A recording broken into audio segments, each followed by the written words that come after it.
Bismillahirrahmanirrahim.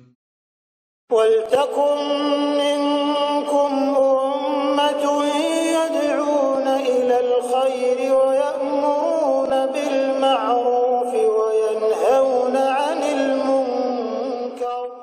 Assalamualaikum warahmatullahi wabarakatuh. Kita maknai hijrah bukan cuma pindah fisik, tapi berubah pemikiran kita, berubah sikap kita. Yakni al-muhajiru man hajara. Seorang yang pindah itu adalah orang berani meninggalkan manahallahu an, apa yang Allah larang atasnya. Tinggalkan maksiat, tinggalkan kekafiran, tinggalkan konsep kesyirikan, tinggalkan. Yang intinya perubahan. Perubahan tidak selamanya harus fisik, tapi pemikiran kita. Dan lihatlah ya sekalian, hijrah ini dijadikan tahun sebagai tonggak awal mula Islam ini. Sebutlah tahun hijrah atau tahun hijriyah, ya, tahun hijrah, karena tahun Masehi tidak ada kaitannya dengan sejarah perjuangan kaum muslimin. Itu sebenarnya kalau disebut dibiasakan itu Masehi sekalian, sebenarnya menghitamkan itu hijrah, merobohkan itu hijrah, menjauhkan makna hijrah. Ketika kita sudah terbiasa dengan Masehi, Januari sampai Desember, sebenarnya adalah telah membuat waktu kita sia-sia dengan kata-kata itu, sehingga kita tidak merekam satu kata ini dengan kata hijrah. Coba kita lihat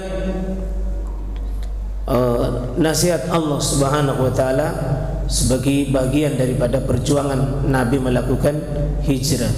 Ya, sini sebutkan illa tansuruhu, kalau engkau tidak menolongnya dia, ya, menolongnya dia, yakni Nabi Muhammad sallallahu alaihi wasallam. Jadi manusia pada saat itu, ya, sahabat-sahabat Nabi yang sudah menyatakan keimanan, manusia pada saat itu yang ada bersama Nabi, dikatakan illa tansuruhu, kalau engkau tidak menolong Muhammad itu, agamanya Muhammad. Dengan kata apa? Hijrah, menolong Nabi sallallahu alaihi wasallam. Apa yang Allah katakan? Faqad nasarahullah, maka Allah yang menolongnya Muhammad itu. Jadi wahai manusia yang ada pada saat Nabi masih ada di Mekah, kalau kau tidak menolongnya itu Muhammad, menolong agamanya untuk keluar dari kekafiran, keluar dari kesyirikan, keluar dari kemungkaran, maka sungguh Allah itu mudah menolongnya. Kapan itu? Menolongnya iz akhrajahul ladzina kafaru, ketika orang-orang kafir mengeluarkannya, orang-orang kafir mengusirnya, orang-orang kafir mengusirnya itu Muhammad dari negerinya. Jadi di sini kelihatan sekali pertolongan Allah itu kelihatan datang di saat orang-orang kafir mau mengusir Rasulullah sallallahu alaihi wasallam, dan itu diabadikan. Nah, ini di wa iz yamkuru bikal ladzina kafaru liyusbituk aw yaqtuluk aw yukhrijuk wa yamkurun wa yamkurullah wallahu khairul makirin. Dan ingatlah, ini memang disuruh diingatkan ini, Pak. Kita ambil tema ini karena tema yang sangat berkaitan dengan momentum ini hijrah, bahwa ingatlah wa iz ini disuruh hadirkan supaya muncul kita rasa syukur itu tinggi, pengorbanan kita bisa muncul ketika dihadirkan ini wa iz yamkuru bikal ladzina kafaru, ketika orang-orang kafir itu yakni Quraisy, ya, bikin apa? Yamkur, yakni bikin makar, tipu daya terhadap siapa? Terhadap Nabi kita Muhammad SAW. Ya, orang-orang kafir itu apa tujuannya? Liyusbituk, yaqtuluk, yukhrijuk. Ya, mereka ingin untuk menangkap Nabi Muhammad, membunuh Nabi Muhammad, mengusir Nabi Muhammad. Dan ini diabadikan oleh Quran. Peristiwa Nabi SAW mau meninggalkan itu kota Mekah dan kota Madinah, yang prosesinya nanti ini yang kita abadikan disebut dengan hijrah. Nyawa taruhannya ya, nyawa taruhannya. Ada pertemuan khusus, jadi rapat raksasa pemimpin suku-suku Arab. Ya, waktu itu semua suku-suku besar yang memimpin itu ada, langsung Abu Jahal itu rapat dan langsung hadir, Pak. Saking pentingnya ini, tidak ada riwayat yang menjelaskan lewat sekalian iblis itu hadir dalam sebuah pertemuan, kecuali pertemuan ini iblis langsung hadir, menjelma menjadi orang tua dari suku Najd. Nah, ini apa yang mereka lakukan dalam rapat tertutup itu? Satu, usulkan tangkap itu Muhammad. Ada yang usulkan penjara saja Nabi Muhammad, ada yang usulkan bunuh saja Nabi Muhammad, dan ada yang usulkan usir Nabi Muhammad. Ditangkap tidak efektif, karena kalau ditangkap pasti dilepas. Di penjara lebih-lebih pasti ada yang keluarkan.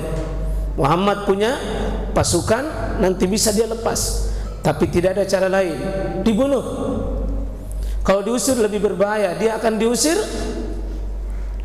nanti dia akan membentuk kekuatan di luar, dan itu yang terjadi, Mas. Ya. Apa yang disepakati itu adalah di sebuah daerah ini namanya Daru An-Nadwa. Ya, Daru An-Nadwa di rumah Qusay bin Kilab. Apa kesimpulannya? Atas usul Abu Jahal bahwa dibunuh Nabi Muhammad itu langsung disetujui iblis, pimpinan rapat waktu itu Abu Jahal. Dan atas peristiwa ini sekalian, Allah Subhanahu wa taala abadikan tadi itu.